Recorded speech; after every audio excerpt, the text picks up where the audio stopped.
Yeah, just be quiet while the little thingy's up, but we're not gonna be quiet. We're just gonna keep talking.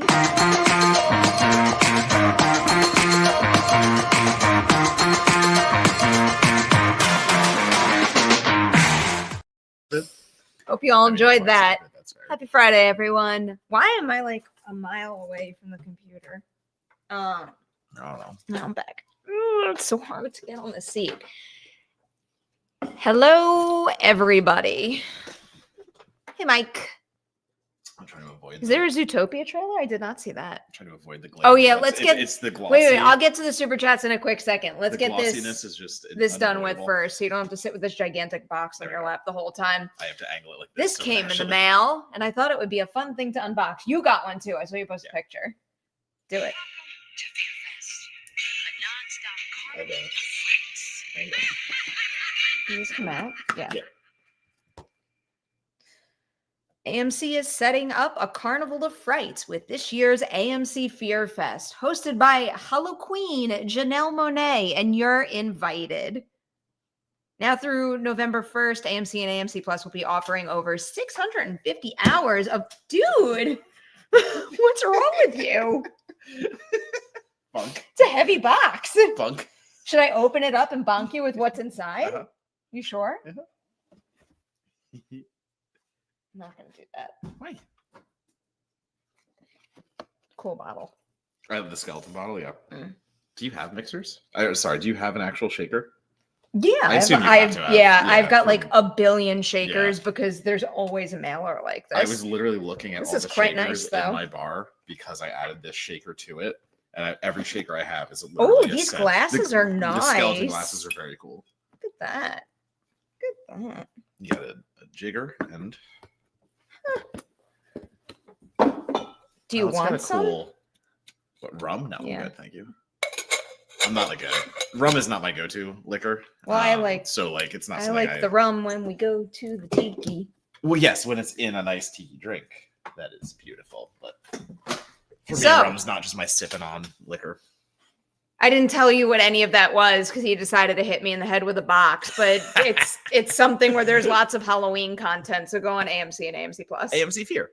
It's just stuff that's programmed. It's the same thing every year. Oh, okay. Well, thank you for the rum and the lovely glassware. Yeah. Thanks. We got Mike here. Thoughts on Smashing Machine? I'm watching it now. I hope you're not watching us while you're watching Smashing Machine. You didn't see it? I have not seen it yet. No, that was a sacrifice to Fantastic Fest. I like Smashing Machine. Well, everyone thought at Fantastic Fest it was going to be a secret screening. No, I was pretty convinced Smashing Machine was going to be there because they had If I Had Legs, I Would Kick You, and that was it. And I was like, that would be it just seemed up the alley. Yeah, and usually A24 does take one of the secret screening slots, right? Iron Claw there? No. Okay. What was that year? I thought they had one. I thought they had one too. Wasn't the creator. They did have one. It was a different man. Oh, that's right. That was them. Okay. Yeah. Well, they didn't have one this year, but we still got 4 good secret I was screenings. very happy. I can't complain. We talked ad nauseum about Fantastic Fest last week. I did like Smashing Machine quite a bit. I think I might have talked about it a little bit when I got back from TIFF, and my reaction, I think I did post a reaction to that, but I think everyone's quite good in that. I love the way that it's photographed with that docu-style. It gives it a lot of texture. I thought Dwayne Johnson was excellent in it. So I definitely, not that you even care if I'm recommending it, Mike. You're going to see it now anyway. Enjoy and report back after you've seen it, please. All right. So what are we doing today? We are going to save the last 15 minutes-ish of the show or more. Yeah. To talk Gen V spoilers. What? Also, I absolutely am caught up with Peacemaker as well. Oh, did you really? Yeah, I caught up on Peacemaker. Don't spoil Peacemaker for me. I'm just looking up that Final Destination. If it's a spoiler, you haven't been paying attention. Wait, what? The latest episode. If it's a spoiler that what happens in the latest episode, then you haven't been paying attention. It got revealed 2 weeks ago, not this week. 2 weeks ago, yeah. I don't know what you're talking about because I have yet to start that show. That season of that show. This is a big deal. Final Destination 7 takes a death-defying leap forward with a new director. Death and New Line Cinema is eyeing Belgian filmmaker Michelle Yep. Blanchard. Mhm. What did he direct? Should I be familiar? That is not a name that I'm familiar with. Huh. Well, let's find out What Belgian film they have made. I mean, I'm open to new voices, but you know how much I love the last one, so Yeah, I kind of wanted to see them continue. I'm not gonna lie, mm. because they had a really good. Oh, wait. Hold Yeah, on. why do I know what the? Why do I maybe know what that is? Yeah, why do I know what that is? Night Call seems familiar. I have no idea, but sure. Mm, All right. I don't know. I'm all for international filmmakers coming in and giving it a spin if they have a unique take, but Curious. I like Lepovsky and Stein. What they did was Yeah, very nice. I liked was them. kind of hoping they were going to continue it. I Really was good vibe. I was rooting for it too, but I Bloodlines. also did not think it was No, I going to get it. happen.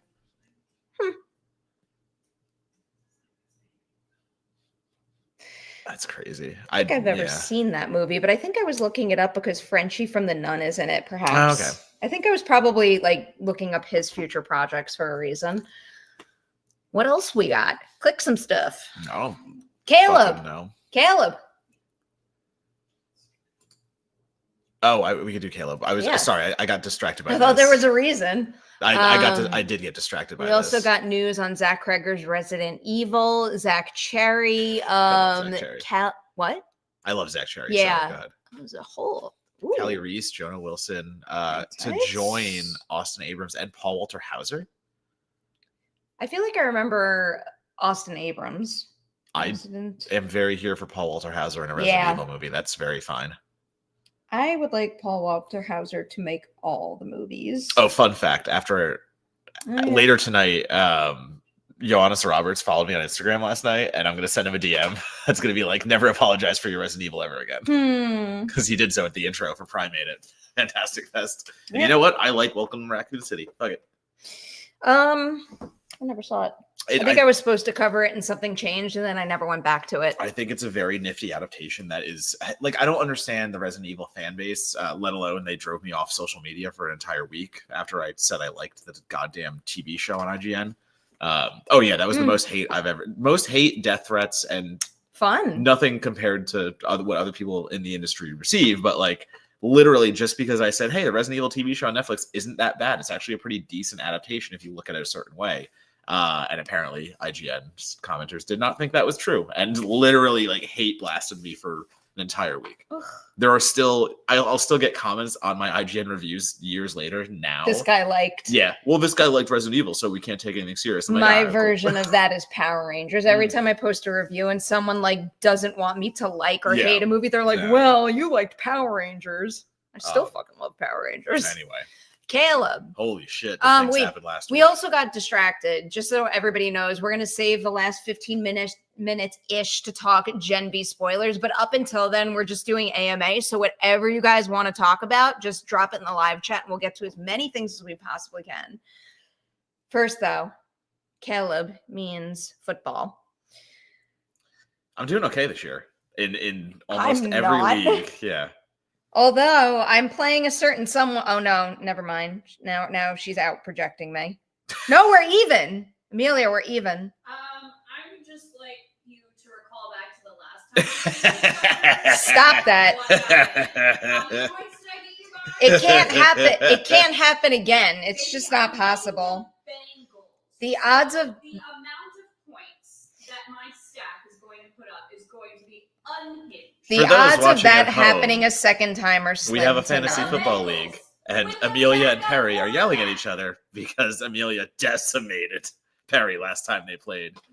So that's part of the reason why I'm having such a shitty season. I don't really think I've had that bad of a week, but I keep going up against whoever scores like a totally unbeatable amount of points. Can I tell you where you went wrong? Justin Fields. Not entirely true, honestly. True. He's been a good running. Yeah. You're right. He's going to get points on the ground. So last weekend, I was busy drafting a tweet to be like, well, just watching Justin Fields single-handedly ruin my fantasy football season. And then all of a sudden, dude has like a 40-plus touchdown run, and then I'm fine. I know. But like that's the problem with it, though. Like, are his legs going to keep him he's really only had one bad You're week, right. and then he was in concussion protocol, and then I have a solid backup. I can't really be mad at him. I had Stafford backing up for Lamar Jackson. I lost Lamar Jackson in 2 of my leagues, and I have Stafford going last night, who puts up 30. And I had a miracle trade in another league. I was 0-3, and my buddy needed a running back really bad, and I needed help elsewhere. So I traded Derrick Henry for Puka Nakua. And I had an abundance of running backs, so I put J.K. Dobbins in. So he became my starter, and I put Nakua in, and that was the same week I lost Mike Evans. I won my first game with Puka because he's insane this year. He's putting up 30, 40 points. I was watching last night. I moderated the Collider screening Q&A for Bone Lake, and while I was waiting for the Q&A to start, I just sat in the hall of the theater watching the game. Ooh, I like this. Hold on. What? Sorry. I agree with Matt on the last episode. I really like VHS Halloween, but the Kid Prince segment was not it. I loved Home. Yes, it is. I adore Home Haunt to the point where, like, literally, I think it's one of my favorites of the entire series, like the entire franchise VHS. I think it is up there with like my top 5. I find this point interesting. Yep. I think it's true. I think it's definitely true. I agree with that. I think it's definitely true of Kid Prince, but I don't know. Some of the other ones still felt like really playful. Like Fun Size is playful. I think even Coochie Coochie Coo is trying to be like a little silly about it, even though it's a pretty sinister scenario. Paco's definitely is that darker vibe. Is darker. And like again, even like listen, Fun Sized is very playful, but the darkness to it is quite dark. Like the entire eating of the dick, like everything about that is like taking the dark route to everything. So I don't know. I do agree that I think fucking Brad commenting from downstairs. I did a Kid Prince video back in the 90s at Blockbuster. Recently on the video will digitize soon. For those who don't know, Brad Henderson of Television Records is downstairs right now, commenting from feet away. But yes, I really do think that the Shudder era of VHS has a certain kind of like, I take it back, because I think Beyond was quite sci-fi and like it didn't have to go super dark. Like I think that had a certain like tone to it that didn't delve into it. But I don't know. Maybe Kid Print being as fucking dark as it was, Kid Print does is color vicious. everything else in Halloween. Don't you? Oh yeah, Good Boys. I'm not gonna say Good Boy is great. I think Good Boy is good. But what is so impressive to me is the gimmick of it. And like, I'm not saying gimmick in a bad way, but the entire thing is like, it's a haunted house movie from a dog's perspective. And that is pulled off immaculately. Like the idea of having a dog actor and having it be a horror movie from that dog's point of view. India's phenomenal. The director and his wife, who is a producer on it, how they filmed it is beautiful, because like it took 3 to 4 years, because they would just film in like 10-minute chunks, and they would just find Indy in the position that they needed Indy for in a certain scene.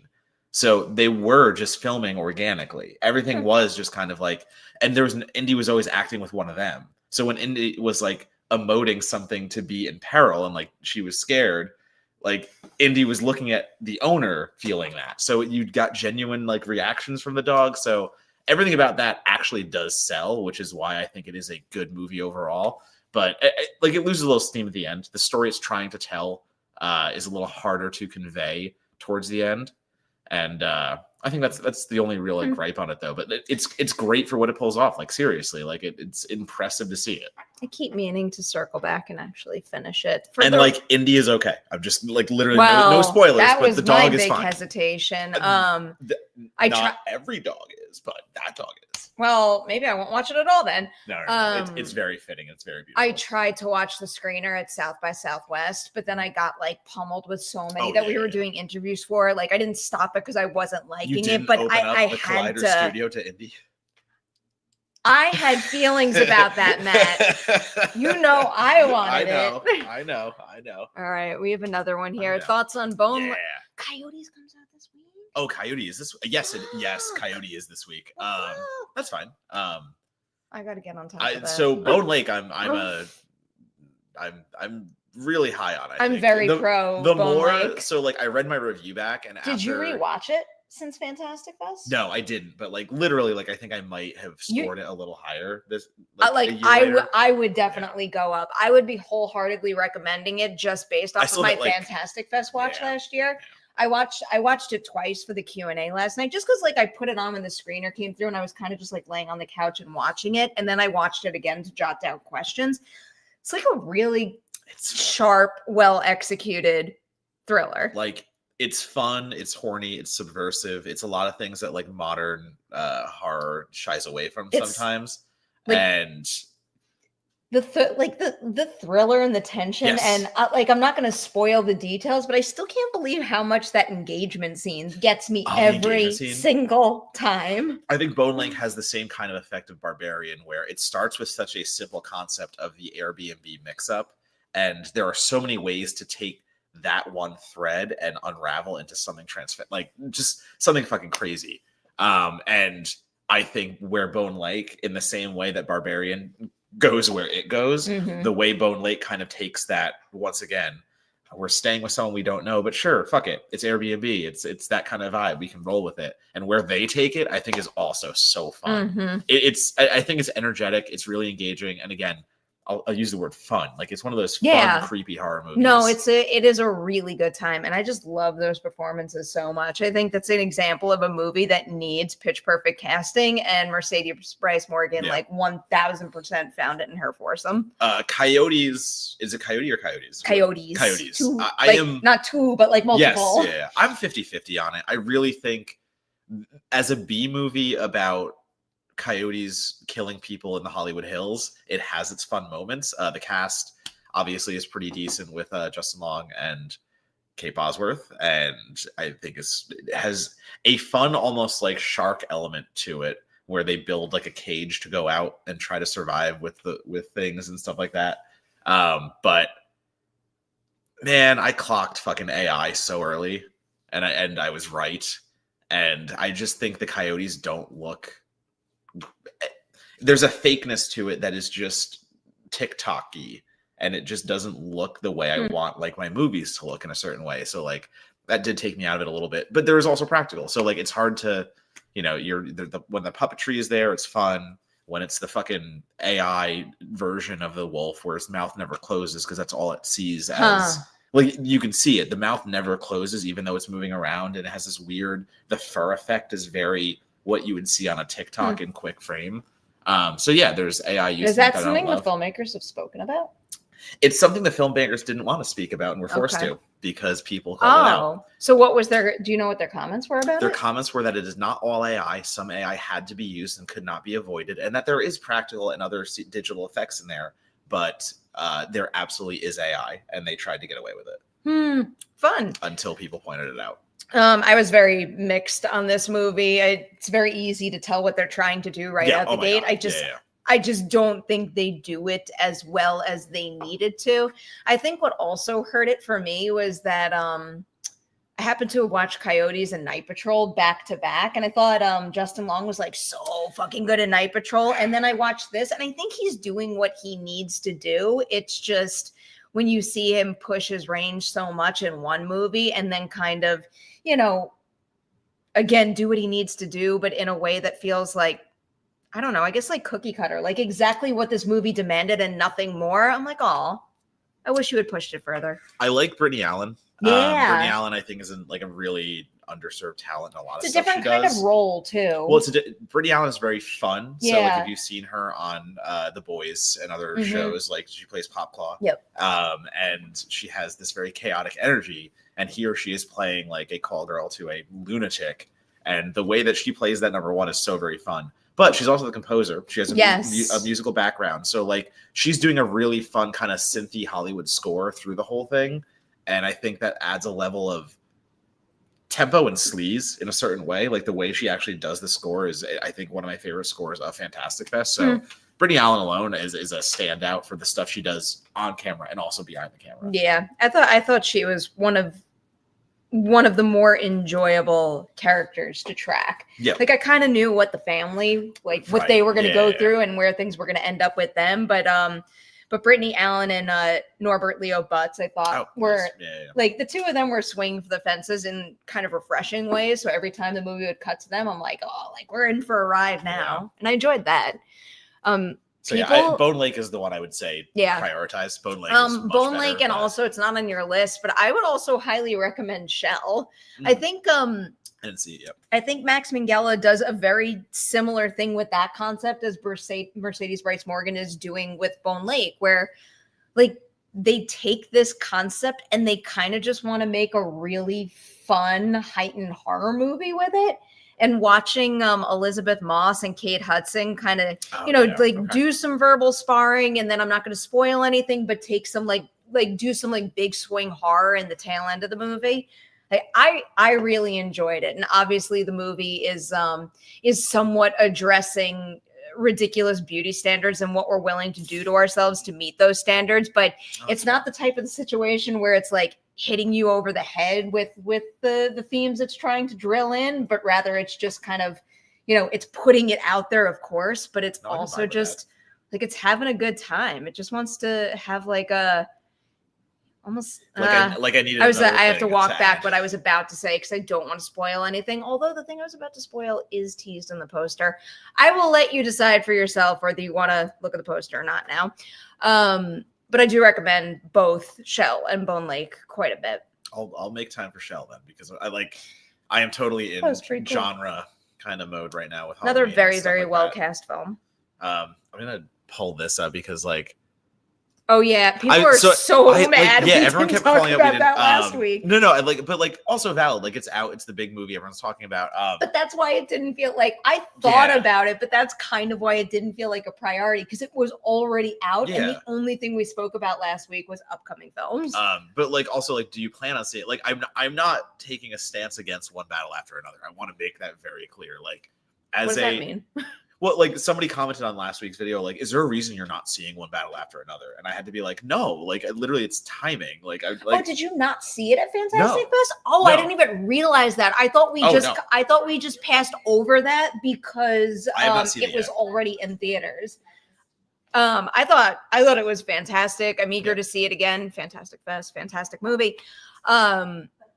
I do really want to see it again though, because how it is at the film festival where it's one after the other, and that's a big movie. There's a lot going on, and I want to be able to appreciate a lot of the detail. But I thought the movie overall was excellent. It's another one top tier ensemble. But the thing that really was wild about one battle after another to me, and it's just because you all know I'm steeped in the award season conversation, because it didn't follow a more traditional path in that department. Honestly, I had kind of written it off. I thought maybe it didn't turn out that great. So they avoided a lot of the prestige film festivals, and, they were giving it an earlier in the season release because it didn't really have the best shot.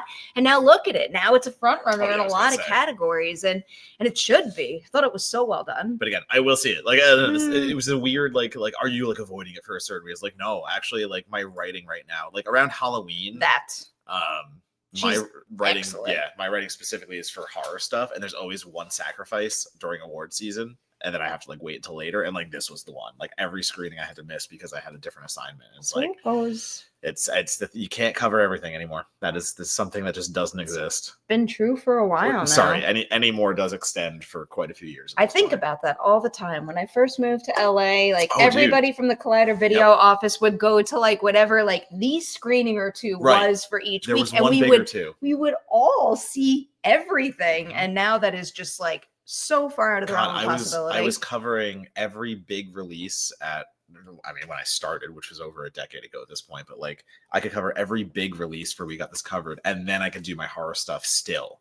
And that was the trade-off. I was I will do everything for you, but I still got to write my horror things. And that was the trade-off. So that doesn't exist anymore. Cloud. I'm starting to, I don't know what Cloud is. No, you're doing it? Should I know? I'm almost. It's Friday. My brain is mushy. I'll tell you guys something cool. Actually, I haven't seen it yet. No. It's a Kiyoshi Kurosawa movie. Yeah, I've not got to Cloud yet. Oh. Well, now I know what you're talking about. I've also semi-moved on. Also, when's the release of it? Just don't ask me that. Premiered Venice International 2020, Best International at the Academy Awards. I still don't see it. Go back to the top. Well, I'm on the release section. I don't see anything for. I have not seen it. Okay. That confirmed. No, Okay, yeah. For this, I haven't actually shared any of this information, and like I'm gonna share it this weekend, so you can all be the first to hear it. I'm gonna have a very, very busy New York Comic-Con. I get to moderate the Welcome to Derry panel. I get to moderate the Running Man panel. And, wrong way. I get to moderate the Has Been Hotel Season 2 panel. Yeah. I'm so excited. It's pretty, like, I'll take any moderating opportunity and be incredibly grateful for it because I just, I love sharing a highly anticipated project on a stage with an audience like that. But looking at these three things, it really is just so cool and overjoys me that I've got two Stephen King properties and fucking Has Been Hotel, which everybody out there knows I adore to the max. It's just like, it's three things that I am just so incredibly excited about. I'm finishing my re-listen of Running Man now, and I will be ready to go at New York Comic-Con. Okay, do you want to pick one? I feel like I've been manning the mouse. You are totally fine. I don't know. We're doing AMA. We should split the questions. I want to see Baltimoreans. I missed it at South by Southwest, and I hear it's quite I heard funny. really great things. I want to catch Baltimoreans still. I think Steve did an interview for that. The things.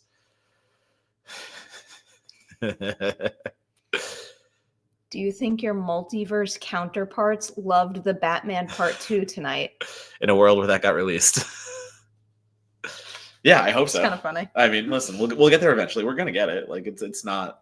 Yeah. It's not. It's just delayed. So I hope they did. I'd be really happy if they did, so that we will be happy soon enough. What else we got here? Oh. It's okay though. There's still lots of fun things I'm sure you're gonna do at New York Comic Con. I can't believe it's next week.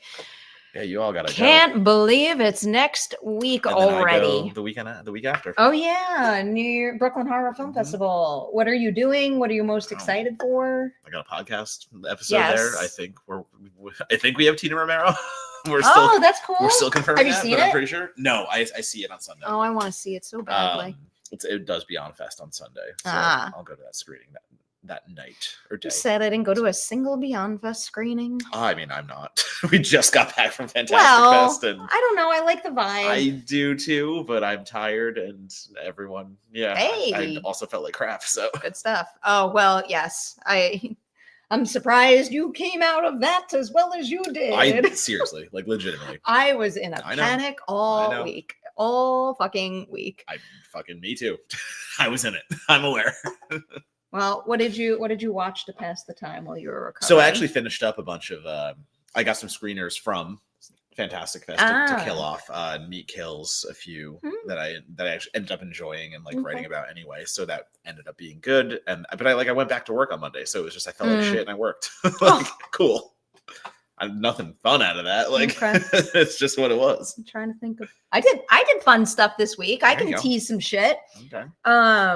I watched Play Dirty, the new Mark Wahlberg movie, Shane Black movie. Did you watch it? I didn't watch it yet. I love Shane Black. It's fine. It's fine. It's it's baseline enjoyable if that's the type of movie that you're in the mood for. But it was there was just nothing special about it, I really enjoy Keith Stanfield. I just love when he does different things, and I've never seen him do anything quite like this. So I was excited to see him in it. But the main reason that I sought it out is because I really wanted Rosa Salazar on Ladies' Night. That's fun. And I did get Rosa Salazar on Ladies' Night, and that episode drops tomorrow morning, and she is the fucking coolest. We obviously talked about Play Dirty, talked about Alita, talked about Captain America: Brave New World. Alita, where we partied. Well, it was funny. It was funny too to come right back from Troublemaker Studios and see her of all people. Yep. Talked about Insurgent, Maze Runner, American Horror Story, Parenthood, Brand New Cherry Flavor, Undone. Really is kind of crazy how much standout stuff she's done. No, I think she's very talented. Yeah, and I just I don't know. Was Rosa her vibe. Night Owls? Yes. Okay. Did South you say by Southwest? Yeah. I did very briefly bring that up. We had hit the point in the interview where we had to talk about Play Dirty, and I'm like, well, fuck. It's the one thing that I wanted to bring up that I didn't bring up. Yeah, I rewatched that movie. Like, it's very funny to me. I like that movie. I quite did. a bit. I finally caught up with Friendship from this year. And Quite funny. okay. If you're into Tim Robinson's sense of humor, so here's the thing. I like cringe humor to a certain point.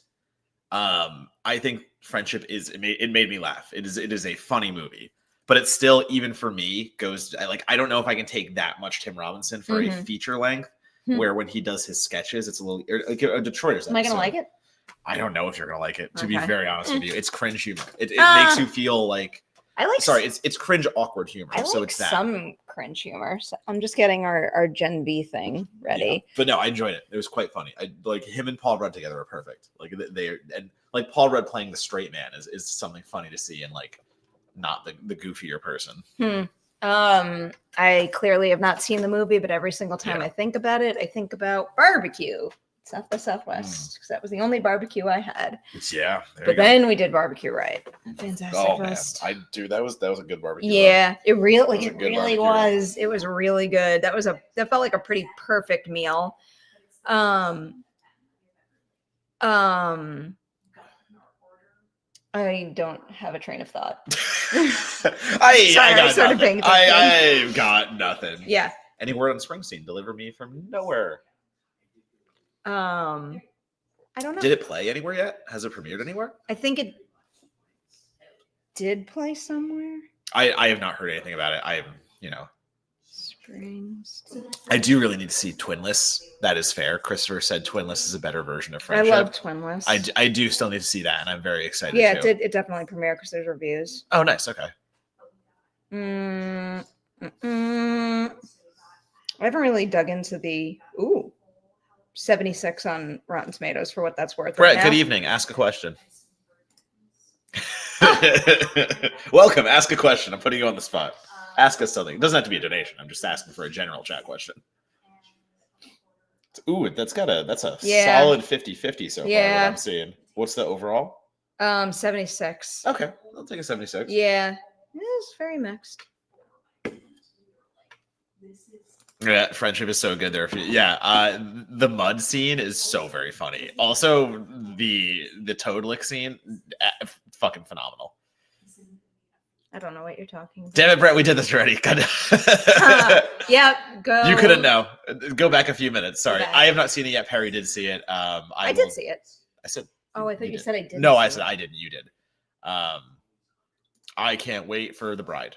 I can't wait for The Bride. It looks crazy punk rock. Fucking let's go. I don't know if it's gonna be good. It's one of those movies that it's one of those trailers that makes me think I'm either gonna love or hate this movie, and that still makes me excited. So like, I always want to give something a chance that is like either here or here. Mm-hmm. I don't want a trailer that makes me go, I'm probably gonna be right in the middle on something. Like, no, I want to hate or love something. Okay. I'm curious. Because that means you're swinging. That means you're going far. I can't wait. I'm counting down. Do we want to talk Gen B? No, you can talk whatever you want. You can talk about whatever you want. You can talk whatever you want. Are you going to drink that? I'm going to try a little bit. You want to try a little bit? No. All right. Well, no, I don't. I want to have a beer. I want to have a beer after. I got it's a little tasty. You can have some if you want. I'm only going to do if you do it, but it's a little tasty. I don't think rum is tasty. That's a little taster. What do you mean? It's just there's anybody. I said I'm not doing it. What? I'm not pressuring no one. There's nothing to mix it with. Yeah, that's why I've never actually just had like Bacardi. Like, well, fuck you. Let's fucking taste the rum. All right. Clear rum tastes like a way that you're not gonna like. Well, it's superior. What do you mean? Both glasses. Oh well, I don't want, just in case. I don't want. That's why I was gonna sip first and then give it to you because I'm healthy. I'll clean the glasses. Don't worry. Well, you're doing it without me. You did it without me anyway. Surprise, surprise! It tastes like rubbing alcohol. Yes, I will drink it. Ah. But fucking who's trying to drink a clear rum? All right. Get the fuck out of here. All right. I like vodka. I'm not Just, you You didn't give us questions. How stupid you are? No. Yes. Well, yes, but no. We just had to give it a little taste. We wanted to give it a try. What does this mean? That was I didn't. I wasn't gonna do it. I literally was like, okay, then I'm not doing it. That wasn't a peer pressure. It was an offer. Andrew, roll the tape. Andrew's not here. There is no Andrew I'm here. fucking calling Andrew. Go back. I'm gonna go watch one of these this Go weekend. back. Bone Lake. That's fine. Yes. I'll say Bone Lake. Okay. Well, I mean that's a hard one. Bone Lake and Good Boy are. You should see them both. That's my way to say it. Watch Bone Lake first. Wow, first. I can only watch speak. it first, but see both. I can only speak to Bone Lake. Wait, sorry. The ghost friend. Somebody just commented, I'm imagining Amelia film her own live stream concurrently. And that actually is the funniest thing ever. If there was another live stream on her channel with just her. That's like when people take like TikTok videos of someone making a TikTok. I quite enjoy those. Can we not do a picture in picture where like she is just in the top right the whole well, time? if she was on the laptop downstairs and called into the StreamYard, yes. Oh my god, that'd be so funny. The audio will be shit, yeah. but that'd be so funny. Oh yeah. Okay. Oh, but someone just talking about his house. His house? Where does he have his house? Okay, next question. Saw His House. What a movie. Any word on whether Remy Weeks? Yeah. I'm gonna don't say know what something happened that to- I don't know if I'm I don't allowed know to what say. happened to- No, I'm gonna say something I don't know if I'm allowed to say, but I'm gonna do it anyway. From what I heard, that's not really his movie. Oh, interesting. From what I heard, there's a reason you haven't heard from him again in a directorial sense, and whether that's true or not. Okay. Interesting. That's because I had that same question. That was my question the entire time. His House fucking rips. Why has there not been a Remy Weeks horror movie since then or something else since? And sometimes there are business reasons. Okay. But again, that's just hearsay. So call that a rumor. Yeah. Don't Interesting. take me serious, but that is what was told today. I'll still love the movie anyway, and just block that out. Except I can accept. Let's get to this. Yeah, I'm fine with it. Okay. You can take it first.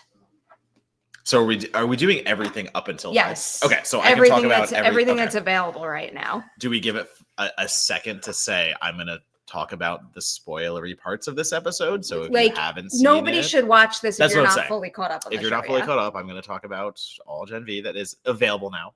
I also haven't seen more of it, so I can't possibly fuck up and spoil it because I've only seen what's available. I can fuck it up. So I will be your guide. I will be your guide the entire time. So that's enough. I've let you leave if you want to do. I like Gen V a great deal. I reviewed the first entire season for IGN and thought it was honestly better than anything the boys were doing at the time. And I think Gen V season 2 is continuing that quite well. We are now at a point where the crossover between the tomfoolery of all the boys until this point, like everything that's been going on, and where the cliffhanger leaves off, obviously, they are all captured at the end of Gen V and in some kind of room where we don't know what's going to happen. I was worried for certain reasons, obviously, of the unfortunate passing of Chance. That is terrible. And how do you go on from where you left off, and how do you kind of go forward? And I think Gen V, number one, the best thing it has done is honor an actor and performer, like the performance, but also the actor behind it. I think they've done such a beautiful job of making that character so prominent in season 2 in a way that is just wholly like respectful, and it's part of the story, and it's something that they are doing so lovingly, and it is that's hard to do. Like with that curveball that was thrown at the, and obviously, Jesus, calling it a curveball is obviously underplaying what it really happened. But the writers really did a tremendous job of getting around that. So like, that's the first thing off the bat. I think that whole situation was handled top notch. But then also like getting into the mysteries of Godolkin and like putting that forward, and God damn it, Hamish. Like the first thing off the bat is I think he might be my favorite villain so far in The Boys. And that includes Homelander, because Homelander at the end of it is still a petulant child. And he is acting on certain levels of there's a chaos to it, and I like that, but it is still something where he is not in control, and Cypher is so in control in a terrifying way. The way that Hamish delivers lines and is going about this entire season so far, I think it might be my favorite villain in The Boys, like Gen V and The Boys, that whole universe. I respect that. So I am bowled over with where we've gotten to in episode 5, and there are ups and downs where I think some characters have stronger stories. Like Amelia pointed out, and I agree with her after watching the episode, where like Sam's arc is a quick one. Like it's something where Sam has to kind of have he's not in the front of everything that's going on. So his mental health arc seems like very quick to wrap up in a single episode of an 8-episode season. But you have to. Like, I understand it is a I don't byproduct. necessarily view it as wrapped up by the end of episode 5. No, it's not wrapped Maybe up. like Maybe a step forward. Yeah, but like it's still a quick step forward where he just goes home and has those conversations. And like the moment where he's talking to his mother on the swings and like he is coming to terms with like the hereditary aspects of mental health, that is good. Yes. But it still is like one conversation that could be still expanded upon multiple episodes. Oh, they just don't have without a that doubt. time. So I feel like that's a little struggle. Yeah. I do appreciate though when they have that conversation. Like I don't necessarily view that scene as some kind of light bulb moment or something that totally fair. Fixes how he feels about his situation. I think it's just like one other piece to a puzzle that he's putting together to, figure out who he is and how he wants to operate going forward. Just to go back to some of what you said, I thought the way that they're infusing the character of Andre in season 2 Andre is just so well served. Like exceptional work. I love the fact that they're highlighting what Andre meant to all the other characters. It just ensures that Chance lives on through the show in a really important way. I mean, I should probably just say this because it's full transparency and it's fresh on my mind. I had Lizzie back in the studio and she just said shared some really beautiful memories from season 2 of, his influence on her and how it's informed her season 2 performance. And I think you see it from the entire cast and the fact that you could see them wanting to deliver big for him. And you can also see the writing handle all of that in such like a beautiful and very respectful way. Really I still can't quite believe how much that's coming through and how strongly it is coming through. I'm trying to think about where to cut myself off. I will stop you if you go over the line. We've talked about Sam, so I'll go to Kate next. Oh, I find what's happening with her fascinating this season, especially with where they start with the head injury too. Like there is no bigger way. Like I thought the way to pull the rug out from under that character was to maybe chop her arm off at the end of season 1, but holy fucking shit. What they do to her at the beginning of season 2 and how that totally rocks her world. And it's a thing that's repeated time and time again in both Gen V and The Boys. Like, who the fuck are these people without their powers? Do they have any value? And she's someone that had control over everything and everyone. And she's in a state where she doesn't have that anymore. She has a warped sense of that. And just watching that reshape who she is and how she's dealing with that situation, I'm really enjoying that storyline. So they're putting her through the gauntlet for all the right reasons, to say like, you see these shows sometimes and like they put people through consequences for our enjoyment, maybe, let's say. But I think everything that she is getting is earned in the right way for Kate. But at the same, like, I think Emma being the person that is so anti-Kate and like the way that, again, like Lizzie puts, I think episode 5 specifically, the way Emma is like, fuck it. Like we have to help her, but I don't want to. Like there's a moment where she's sitting there and like she's the one that's not in yet. It's the moment where everyone puts their hands in and it's like, we're gonna save Kate. And you have Marie, you have, why am I blanking on the other one? Jordan. So Marie and Jordan, like, we have to save her. And Emma has that moment where she goes, fuck her. fuck, no, we do. You're right, but like also fuck her, and like that kind of struggle within. Well, it's I think it's really well done though. Like it's deserved. Like it's deserved, but also like the heroism of it versus the reality, and like yeah, fuck you. I'm not gonna put myself out you for that, but still to be a good person, I should. And I was gonna say it's very well done in terms of how it's exploring the idea of wanting to hold the other characters accountable for what they've done, but without stooping to their level. Yes. I've also really enjoyed, the subtle differences between how all of them feel about those things. I guess in particular with Kate and Sam and forgiving them at the beginning, with Merri having left them while they were stuck in Elmira. Like they all have a different opinion on the matter. And then they all have conflicting opinions on whether or not to forgive other characters. And I think that's a messiness that makes the show and the situation feel more real, because nothing is that cut and dry, and watching them try to figure everything out on the fly. Because also with this season, like everything is happening so quick. It's going very quick. They're in some extreme situation, extreme situation after the next, very, very fast. And I feel like that is also an up and a down, because once again, I want more than 8 episodes. I'm sorry. Like I know that they're like 40-minute episodes and stuff like that, but the story that Gen V is telling, I want time for this stuff to breathe, and it doesn't. I feel the other way.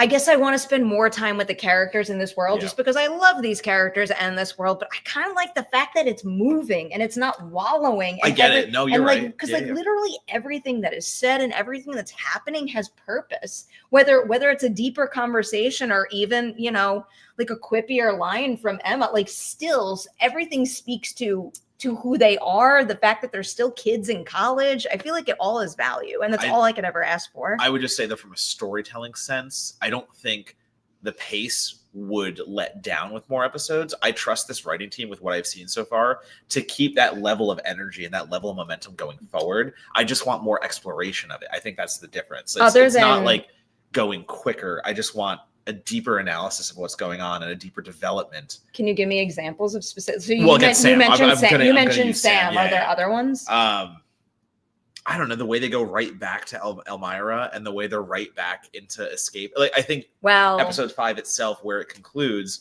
like having more time in Elmira where they're trying to figure shit out, and like I just think there's more to mine there. I thought they went back to Elmira really quick, but I thought it worked. Exactly. I thought it worked really well because Emma flat out recognizes that it's a trap. No, that's true. That's right. Right out the gate. And when you see where that episode ends, like they thought they were achieving something, but they were all being funneled to that specific moment. I will handle these because I have not looked ahead yet. I am only caught up with what is out, so I can speak on this. The moment that I saw the chamber, my thought was Godolkin. It is perceived as father right now. That is what Cypher is saying. It's my father. I'm caretaking for it. But my thought immediately was Godolkin. I don't know if there's Cypher's powers being outed as a puppet master. Like I think that is fantastic with what it is. I think he's an Odessa. I think he's one of the creations from the project. So I don't think Godolkin is Cypher. No, I'm going to disagree with that because I think father is correct. I think with what Cypher is saying, that is father. He's saying that because he was created by Godolkin's project. So I think both are true. I feel like I'm trying so hard not to make faces that I am. Yeah, you're literally just nodding. You're like, you're saying things. This is good. Nothing on my face at least will make acknowledging sense. that you are talking and I can say nothing. But that is my read on it as someone who doesn't know the future. So here's something. Well, okay. I'm not going to comment on that, obviously, but one thing I can talk about, because we do get a cast member from The Boys in this particular episode, and we've had them before, Starlight. Annie was in the beginning. I will say, I think they're very well woven into this narrative. One of my absolute favorite things about Gen V, particularly in this season, is how it almost doesn't even feel like a spin-off show to me. It just feels like one big world. Yeah. Like the characters aren't being shoehorned in for the sake of fan service and fan service alone. Like they have purpose and they feel like they belong there. Yeah, I agreed. Again, they're doing a seamless transition of like Godolphin University just being a part of the boys' universe and how that comes in and out. So again, like I'm loving what I'm seeing. Don't get me wrong. I think. Do I think Gen V is better than the boys right now after last season? A little bit still. I'm excited for where the boys are going to come back though, and how they're going to handle that. But man, like the way they're building their universe, I have full confidence in all the spinoffs that are still to come. Because there's the what's the third one? Yeah, I forget. There's a third spinoff in talks right now, like whether it happens. I know. Yeah, I can't believe I can't remember. Well, there's the one with. Sorry, there's two more. My apologies. There's literally two more because Gabriel Luna has one, I believe, and then there's the one with Jensen Ackles and the young Avenger kind of idea of the boys. Oh, I see the Jensen Ackles one. Yeah, so like exactly. So I know that one's happening. That is the early team. The boys Mexico and Vought Rising. Vought Rising. So like I think Vought Rising is coming. Yeah, Vought Uprising is coming first. No, this was announced a long time ago. On November 28th, 2023, a new spin-off series of The Boys with a Mexican-led cast was announced to be in the works at Amazon Prime Video. Titled The Boys Mexico, the series will be created by Garrett Dunnett Alcocer, producing alongside Diego Luna and Gael Garcia Bernal, who will also star. Yeah, which again, rad. But I think Vought Uprising is the one that's first. Though. Yeah, that's the Jensen Ackles Aya Cash one. Yep. Huh. Which so in on that. Like again, the fact that that was announced at Comic-Con last year. Got it. Getting the early versions of those characters and how they become menaces. They better also renew Gen V for season 3 sooner rather than later, because I don't want to play a waiting game with that. No, and again, man, Merri being like this now being teased to be the. She's great handling that. Phenomenal, but also being teased to be the Homelander antidote. Like I love that. Like you can be bigger than anything. And what did you think of the end of this episode? I mean, the very end. That entire that's what gets me excited. Like seeing Merri use her powers to the fullest and seeing like the full potential. And specifically who she uses her powers for. Oh yeah, her sister. Yeah, like oh my god, like it's. I'm almost asking your opinion and almost just. You're just trying. I get it. I got your temperature checking. Like this is the end of the episode, right? Like this is where I know. Yeah, no, that is a very much. I love the idea of. It's so diabolical because Cypher's right. Like Cypher is 100% right in being like, I need Merri under the most extreme conditions to get her powers to their full potential. And so the fact that he's proven right by this is like, why them going right back to Elmira makes all the sense in the world. I get it. Well, then we also have, man, why have I got her name? I can help. Holy shit! I think who? Cypher's from the boys. The mastermind who is controlling Homelander. Susan Hayward, yes. Sister Sage. Sister Sage. Yeah, that's kind of why I brought up the connection before. So Sister Sage being involved, she's and being also on Cypher's level. I'm obsessed with her in that role. She can do everything. Yeah, I love her. Steve says Gen V season 3 announced at Comic-Con, which I would fucking love. What happened? Oh, if that is correct, is Gen V going to Comic-Con? No idea. I don't think so. No. That's you. No. Yeah, I don't think it is. No, they are. Has been Cross and what the fuck, Mighty Nine. Oh yeah, you should know that. The one you're hosting. I gotta binge Cross. But yeah, so I mean, not an ass there, but like again, I don't see why it wouldn't. Like the boys stuff is riding high. So let's actually take a quick peek, see what's doing on the charts. Oh, the streaming charts. Yeah, it's gotta be towards the top. I'm upset. I check this every day. I'm just like. This is like my new box office. It's number one. Gen V is number one. Yeah. It's got to be in good shape. I also really hope that they make a little more noise for award season this year. It's not for lack of trying or the quality of the content on their end.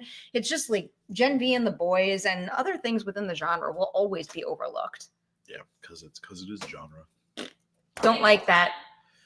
Eggies. We got 5 minutes. Yeah, we got 5 minutes. No, we have 5 minutes. Why'd you start so late? Mom. I wonder. I got 5 minutes.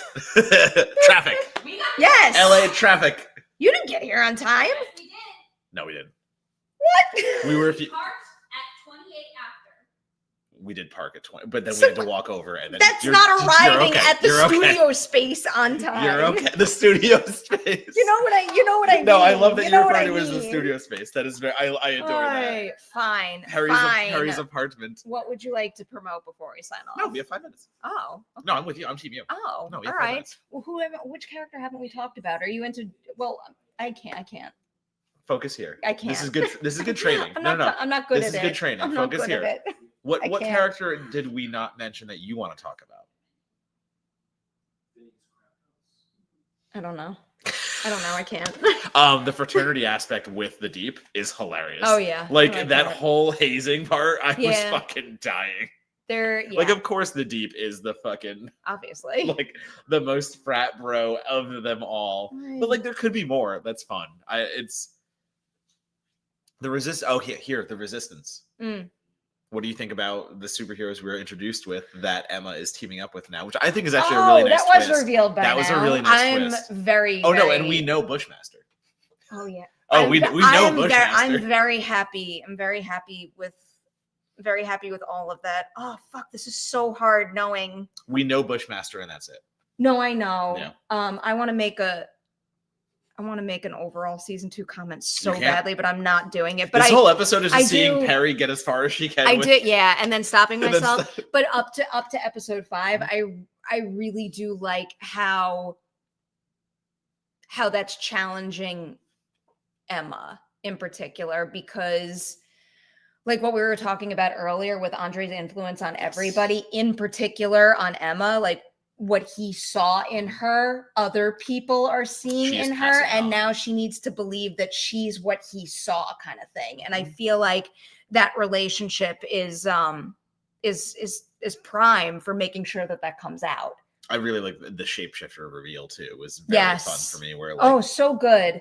I'm so I happy to see I that don't know that the character actress, like get an obviously. opportunity to Yeah. shine. I was literally I should remember her name off the top. was gonna of my say, head. so like that actress, the way that like she goes from just like a B character where you Yeah. kind of see her as the girl with the tail, and all of a sudden Mhm. like she matters in a way that is phenomenal. I think like, that is isn't one of that my the point of favorites. so much of this show? Like you think your power is useless, so you think you are useless and not enough, and then you just need someone to All of be a like, sudden. nope, I Yeah. see you. I'm not going to be quick enough to. No, you're fine. But no, I Look up the think name. that Gen V like has done a great job of bringing those characters to light and do it. Like, I'm wondering where the human barista is going to play back in, because obviously like that was such a big deal. I forget that if that was episode 4 or 3. But again, a really good arc of like a human trying to like is working on campus, and it's the idea Jessica of like Clement. There you go. Now I feel Of better. the shapeshifter. But Yes. no, I like the human versus soup angle too. Like of that character being like, I'm working on Godolkin, and I'm surrounded by superheroes who hate me, and like there's a dynamic there once again of like, I also love polarity. yes, that deals It's right with the another Andre stuff and the Chan stuff. Like that is and it's like it's just all so well woven together, because I like him and Emma being all buddy, and in particular I keep thinking about the line that it's just so nice to have an adult around. It just it goes really far with reminding you that they're kids in college, which like yeah. actors play younger all the time. It can be easy to forget something like that, and especially when they have so much on their shoulders. And that was just such a great quick way to be like, well, fuck, they're just kids going through all this. But then go back to Cypher, and one of my favorite Cypher scenes so far is polarity of Cypher. Mhm. When Oh yeah. Cypher is just like, just fucking ask me, dude. I know what you're doing. Like I Yeah. know everything you're doing. Just ask me how your son died, and I'm gonna tell you how horribly he did and what a waste he was. And it's like, holy fucking dark. Like it's That's a steak scene. yes, the steak scene. Yeah. I And then was he like- ruins a I $900 was steak. Yeah. just- And you of That all was one of the people, top things on my mind. Is I was so you're like, no, unhappy it's that fucking, his, I'm that so his mad meal that that was steak is ruined. now ruined by blood. You would have eaten the steak still. No, I wouldn't. You would have eaten around the blood. Yeah, like You your wouldn't have let it go. OCD friend that doesn't like dirt or Yeah. anything. No, I would No, never. I you would would've eaten never. around you would have made that steak edible somehow. Hardcore no on that. All right, let's go eat dinner. Yeah, we can. Also, though, I promote will- something. I will say, just Peacemaker has been great this season. Yeah, so far, I'm too. I gonna will do the shout that out. binge right after Once we Comic-Con. binge, we'll talk about it, Yeah, because I think I promise that is my top priority. after Peacemaker we is are one of my Comic-Con. favorite recent examples of fuck subtlety. Say it out loud. Like we are in that point. We don't need to be subtle anymore. We need to say the things out loud, and that is that. You want to promote some stuff? Yeah, at you're Donato working Bomb, on? DONITOBOMB, and that's on Blue Sky, Instagram, and Letterboxd and TikTok. Also follow my podcast, Certified Forgotten. We just released an episode. We didn't do a regular episode. Me and Monagle seem to be the only people who like him. And What the fuck? and Amelia, sorry. Jesus. Well, one of. I said fucking one of. I didn't say the only people. Anyway, so we did a whole podcast episode defending him because I don't know. We both think it's pretty fucking cool. So we talked about it for 30 minutes. It's only 30 minutes. It's an easy, digestible episode. Go to Certified Forgotten, listen to it, and then go watch him because I think it's getting unrightfully fucking bashed to shit. I will see that eventually too, probably after Comic-Con. I'll just remind you the Rosa Salazar Ladies Night drops on the channel tomorrow morning. Also in the can is the Lizzie Broadway episode, which will debut on the channel when the finale of Gen V is available. And then on top of that, another cool one, McKenna Grace for Regretting You. That one will happen, I think it's in the can, obviously. That's why I'm saying it. But I think we launch it in 2 weeks because I think that movie comes out on the 24th, if my brain is working right. And then there's more. But go watch those, like those, comment on them, please, and thank you. We will see you at some point next weekend. It might be a Sunday thing. If it's okay with you. I'm around. Okay. Have a great weekend, everybody. Goodbye. Cheers.